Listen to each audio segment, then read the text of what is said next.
हनुमान जी की परिक्रमा, भैरव की परिक्रमा, शंकर भगवान की परिक्रमा, शिव जी के जितने रुद्र अवतार हैं, शंकर भगवान के जितने अंश अवतार हैं, इन सब की परिक्रमा का भाव 3 परिक्रमा का।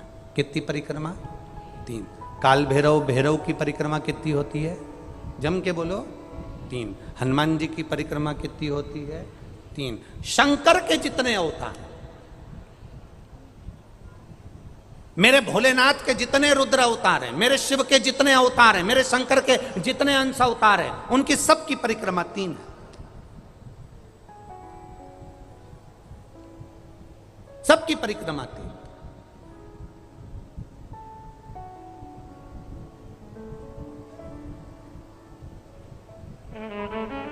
शिव परिक्रमा का भी भाव है, 3 परिक्रमा शंकर की भी है, पर पूरी नहीं। कैसी? आधी। आधी भी कैसी? प्रत्येक शंकर की परिक्रमा का स्मरण होना चाहिए आपको। ये समझे जरा, बहुत अच्छी तरह से आज कथा निकली है तो उसको समझ ले। जैसे ये शिवलिंग है, बहुत सावधानी से समझना, सावन का महीना है, बहुत प्रेम से समझिएगा। शिव की आदि परिक्रमा जब हम करते हैं, उस परिक्रमा का फल हमें बाबा कब प्रदान करते हैं, वो समझने वाला विषय। ठीक है? ये शिवलिंग, ये जलाधारी, ये भगवान के चरणारविंद जहाँ गणेश, कार्तिकेय, अशोक सुंदरी है, उस स्थान का। अब मंदिर के बीच में गर्भगृह में ये शिवलिंग रखा है। हम जब परिक्रमा चालू करते हैं तो यहाँ से यूं गए और यहीं से हम वापिस आ गए। वापिस हम यहीं से आ गए। शंकर की परिक्रमा पूर्ण कब मानी गई? आधी परिक्रमा को पूर्ण कब कहा गया? शिव की परिक्रमा को हम पूर्ण कैसे मान सकते हैं? हम कहते हैं, हमारे शास्त्र कहते हैं कि शंकर की 3 परिक्रमा करो, या भगवान की 3 परिक्रमा करो, या देवता की 3 परिक्रमा करो। परिक्रमा का फल कब मिलता? परिक्रमा का अंश फल कब मिलता? शिवलिंग जलाधारी मंदिर के बीचों बीच है। जब मंदिर के बीचों बीच है, नंदी बाहर है, आपने परिक्रमा करना प्रारंभ करा, पूजन करने के बाद यहाँ तक गए, यहाँ से पानी बहता है, जल बहता है, तो हम इसको लांघते नहीं हैं। नहीं लांघते ना, इसको लांघते नहीं है। जब हम परिक्रमा करने के लिए यहाँ तक जब पहुँचते हैं, पहुँचने के बाद यहीं से थोड़ा सा पीछे हटकर हमको शंकर के शिवलिंग के वहीं से खड़े होकर नंदी का दर्शन करना चाहिए। जब हम परिक्रमा कर कर वापिस लौटते हैं, नंदी का, इस शिवलिंग के सम्मुख से जब बाहर बैठे नंदी का हम दर्शन करते हैं और वापिस अपनी जगह पर आकर खड़े होते हैं, तब हमारी परिक्रमा एक पूरी मान ली जाती है और उसका फल हमें प्राप्त होता है। उस परिक्रमा का फल, हमने शंकर भगवान की परिक्रमा करी, किसी ने कहा आदि परिक्रमा करो, हम यहाँ तक गए, यहाँ से लौटकर वापिस आ गए।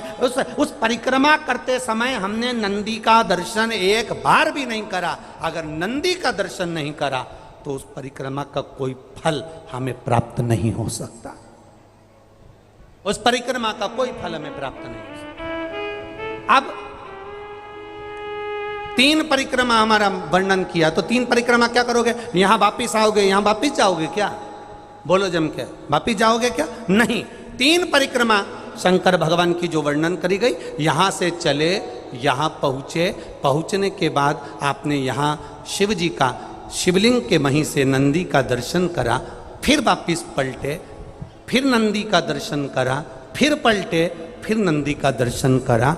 यहाँ खड़े होकर आप जब 3 बार नंदी का दर्शन कर लेते हो, एक ही परिक्रमा में 3 बार नंदी का दर्शन कर लेते हो, तो 3 परिक्रमा का फल प्राप्त हो जाता है और हमारा वो कार्य सफल हो जाता है। 3 परिक्रमा का।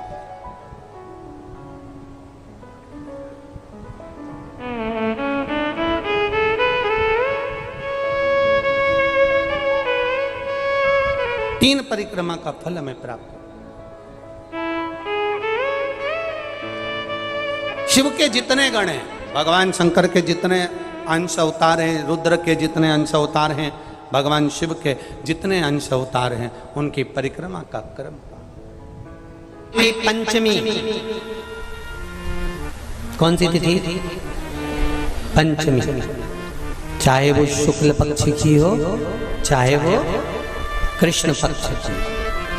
श्रावण महीने की पंचमी के दिन शंकर भगवान पर जिस जिस परिवार के व्यक्ति का कांवड़ जल हमने बताया है आपको, जरूरी नहीं है कि डंडा बांधकर 2 कावड़ के जल के लोटे लेकर जाओ, आप अपने हाथ में भी 2 पात्र लेकर जा सकते हैं। पंचमी तिथि के दिन हाथ में 2 लोटे जल के, 2 कलश जल के जब हम शंकर भगवान को चढ़ाते हैं तो ऊपर जो कमंडल होता है शिव जी के ऊपर जलधारी होती है, जिसमें जया, विषहरा, शामली, बारी, दौतली और देव, शंकर भगवान की 5 बेटियां जिसमें विराजमान होती हैं। जब हम जल समर्पित करते हैं, हमारे पीढ़ी में, परिवार में अगर कोई अधोगति में मर गया होता है, कुंवारी अवस्था में चले गया होता है, गर्भ में मर गया होता है, गर्भ के बाहर निकल कर भी अगर कुंवारी अवस्था में चले गया होता है, तो श्रावण महीने की दोनों पंचमी पर परिवार का अगर कोई एक व्यक्ति भी जल चढ़ा देता है शंकर भगवान पर, तो सर्प की योनि में नहीं पड़ता, जीव मुक्त हो जाता, प्रेत योनि में सर्प की योनि से मुक्त हो जाता।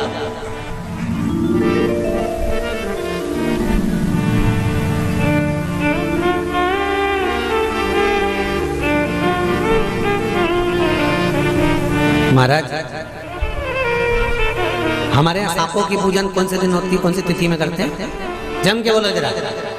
नाग पंचमी। नाग पंचमी का मतलब क्या है? सांपों की पूजन करो। नाग पंचमी का मतलब होता है शंकर जी के मंदिर में जाकर 1 लोटा जल समर्पित कर दो। उसका कारण क्या है कि हमारे परिवार में, हमारे कुटुंब में, घर में कोई 7 पीढ़ी के अंतर्गत भी अगर कोई जीव तड़प रहा होता है, पड़ा हुआ होता है, उसकी मुक्ति नहीं होती है, तो पंचमी का चढ़ा हुआ जल उस जीव को प्राप्त हो जाता है और वो जीव तर जाता है, उसका फिर जन्म नहीं होता, वो तर। और समझ लो अच्छे से,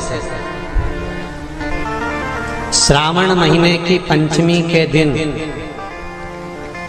देवाधिदेव महादेव पर चढ़ाई गई शमी पत्र आस्तिक मुनि का नाम लेकर, कौन से मुनि?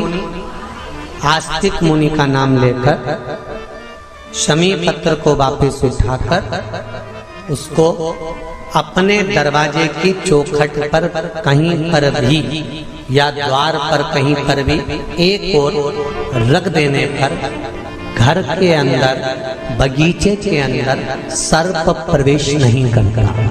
ध्यान रखिए, सर्प प्रवेश नहीं करेगा। शमी पत्र समर्पित करने पर, उस शमी पत्र को आस्तिक मुनि का स्मरण करने, कौन से मुनि है? आस्तिक मुनि का स्मरण करने पर भीतर घर के अंदर बगीचे में सर्प भी प्रवेश नहीं।